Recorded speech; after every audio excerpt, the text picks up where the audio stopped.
বাংলাদেশে এখন যা পরিস্থিতি তাতে দেখা যাচ্ছে একের পর এক হিন্দু সনাতনীরা যেভাবে গ্রেফতার হচ্ছে এবং দেখা গেল একজন বাঙালি হিন্দু সাংবাদিক মহিলা সাংবাদিককে গ্রেফতার করা হয়েছে, কি বলে?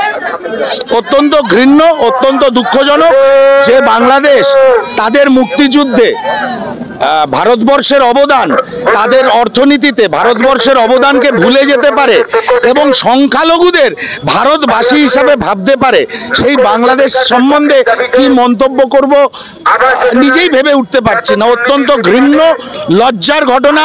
মোহাম্মদ ইউনূস সরকার যদি এটার প্রকৃত কোনো পদক্ষেপ না নেয়, বাংলাদেশ বড় মুশকিলের মুখোমুখি। ভারতীয় পতাকাকে অবমাননা করা হচ্ছে, পাপোশের মতো ব্যবহার করা হচ্ছে, এটা ভারতীয় হিসাবে একটি লজ্জার ব্যাপার। কিন্তু যেখান থেকে বাংলাদেশ ভারত থেকে এত বেনিফিটেড হচ্ছে, সেখানে ভারতের বিরুদ্ধে এরকম, কি বলবেন? এটা তো রুচির পরিচয়। আমি ভারতবাসী হলেও আমি বাংলাদেশের পতাকাকে মারাবো না, কারণ যে দেশকে ভালোবাসে, যারা দেশকে ভালোবাসে, তারা অন্য দেশের পতাকার অবমাননা করতে পারে না।